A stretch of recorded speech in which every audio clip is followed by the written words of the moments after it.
It seems no matter what the Houston Rockets do, no matter how good they become, everybody's saying that they're good enough to beat the Warriors this season. They're always in the rumor mill, and it seems that Daryl Morey is always ambitious, and this one would be pretty damn ambitious. Apparently the Rockets are prepared to go after LeBron James in the offseason, assuming LeBron at least entertains the idea of leaving the Cavaliers and potentially going somewhere else in free agency. Houston's salary is a thing, and they would have to run some salary cap gymnastics here. Basically, they're at $80 million for next season. That is without re-signing Chris Paul and without re-signing Clint Capella and Trevor Ariza. 3 very key players for them. Now, among those 3, the one you would keep, of course, is Chris Paul, right? How much money is Chris Paul going to want? Because if he wants a max contract of $35 million, then between him and James Harden, you're already at about $65 million. And then LeBron James is also going to want a $35 million max contract. And then at that point, it would really depend on where the salary cap jumped to, and then maybe you'd be able to just squeak those 3 players under your books by like a couple of $1 million. But here's the problem with all that. They have other players on the team. There's Ryan Anderson, there's Eric Gordon, there's PJ Tucker, there's Nene. 3 max contracts in today's NBA fills up the entire salary cap. So the only way you could possibly do this was if Chris Paul and LeBron James, or one of them, was willing to take a discount in some way. Let's say Chris Paul agrees to sign for $20 million and leave potentially 12 to 15 on the table. That would put you at basically $100 million. And then if you worked your butt off, you could probably trade Ryan Anderson's $20 million, PJ Tucker's about $8 million, which is 28, and then maybe LeBron would be willing to come down to that. Then you might actually be able to do this, but it would require both LeBron and Chris Paul to put some money on the table, which I don't know if either one of them would be willing to do that.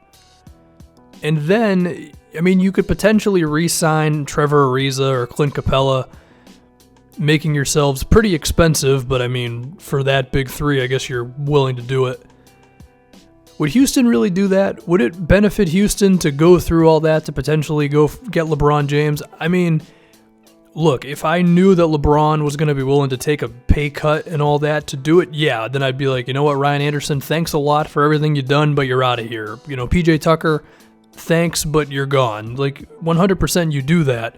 But given the situation they're already in and how good they already are, if I don't have it on very good authority that LeBron James would be willing to perhaps take less, or Chris Paul would be able to take less, then I would not do that, because, I mean, obviously that risk is just insane. I mean, Clint Capella has been huge for them this season. And Ryan Anderson's shooting, and he's gotten a little better on defense and all that.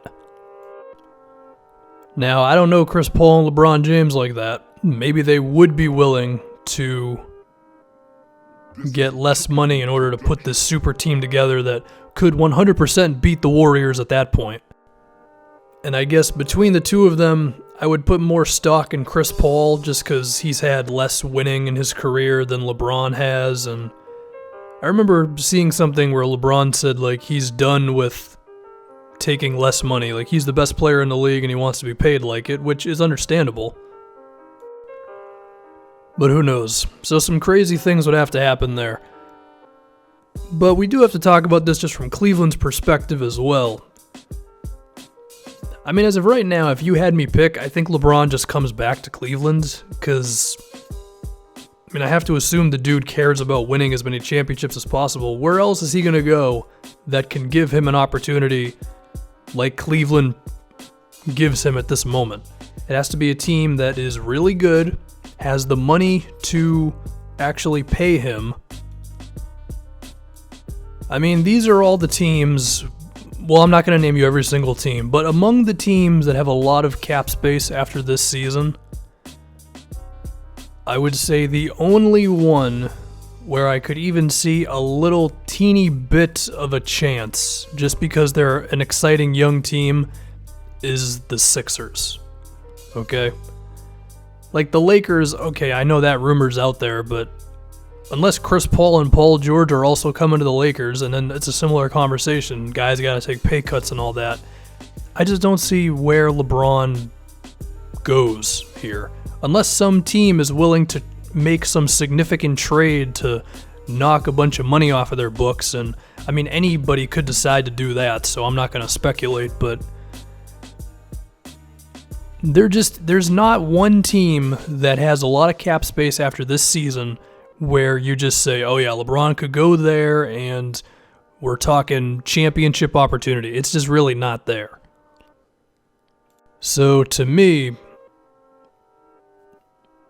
I just think he's going to stay on the Cavaliers, because where the hell else is he going to go?